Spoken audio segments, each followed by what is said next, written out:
Today is a big day. I have cut a hole in the wall upstairs. That means those things are going in. You have no idea how excited I am about this. One, because I'm not smiling at all. But two, that's what the whole garage is based off. So when I set out to build a garage, I started with this. This was the very first, well, the lift and this were the two things that I designed the entire garage around. I wanted a space up top that was all windows, the whole way on both sides. And now I'm putting the windows in. So I found the windows on Home Depot's website randomly right before July 4th. I have never seen these ones before. They're 46 inches wide, basement hopper windows.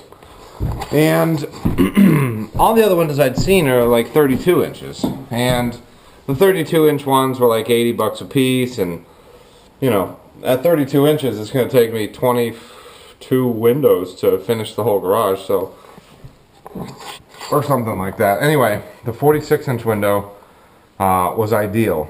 So and they were on sale. I snatched them up for like 80 bucks a piece, and I'm gonna put them in. So I have the plan all drawn out, which I'll show you now. Alright, so this right here is the top part of the window. This is the actual window, and this over here is the bottom part of the window. So we see the top part of the window and the flange is black, and it's going against this basically 2 by 2 inch styrofoam block.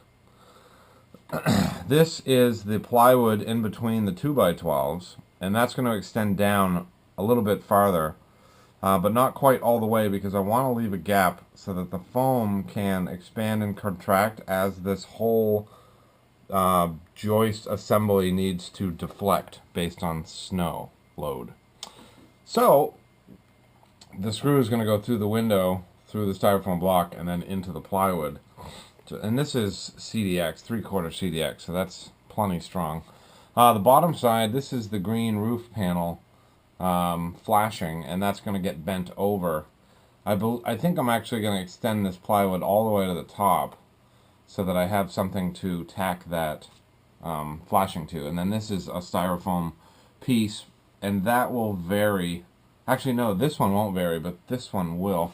It's really gonna it's gonna depend. I'm gonna have to see how it goes once I get out there. But basically, in a perfect world, these would all be the same, but it's not a perfect world. So I think I'm gonna make these all the same, make all these bends at the same place, and then vary this thickness to accommodate for variations. So that's the plan. And so with that, I'll need to take this out of here. It's just kind of setting in there. But I'm going to start with, I guess I'll cut this back to here, all the way back to the end, and start there.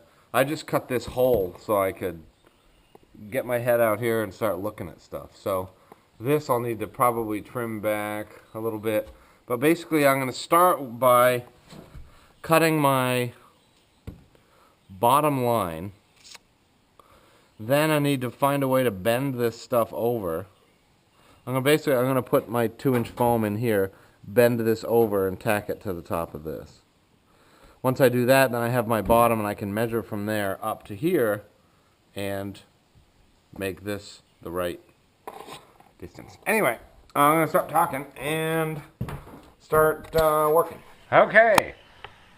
Ooh, a wasp. All right, so I've cut the hole larger. I don't know how to start. I don't know how to start here. So I had to figure out where to put my cuts, and I snapped a chalk line on the bottom, and it came within 1/4 of an inch of me being able to set my saw up against this and just run it along the top. So I decided instead to just make my cut 1/4 inch above it, set my saw. That way I can get a nice straight cut and I don't have to mess around. So that's what I'm doing up top. That will give me this much to screw the window into. There'll be foam here. I cut a piece of foam for this part here, so you can see that'll go in like that. So the reason I want to do it this way is because this is a 16-foot span. And across that 16 feet, when it has snow on it, this is going to deflect. There's no way to get around that. I built this with two 2x12s sandwiched with 3/4 inch CDX. This is built for way more weight than what I have on it. But it's still going to deflect. That's the nature of wood. So, in order to help ease that deflection, I wanted the window sitting on foam on both sides, so that the foam can deflect a little bit, can depress a little bit, and the foam up top can do the same. So I'm going to leave a full inch in between this plywood and this plywood for the window to kind of, well, so that the wood can deflect and not affect the window. So that's that. Also, this allows me to have this space insulated. Now below this, it's all insulated, so that makes a nice envelope. Much better than just using a 2x6. So what I need to do is bend this sheet metal over the styrofoam and tack it into the plywood. That's why I built a brake. I didn't know how else to do this, so basically I just cut a piece of plywood that was scrap, the distance that I need from here to the bend. That way when I slip the thing in, it's at the right distance and I can just hammer it over.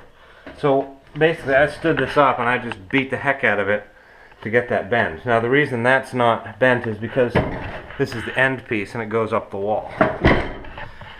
I put these insulation supports underneath this just to make a little bit of a gap so I can actually slide it in. So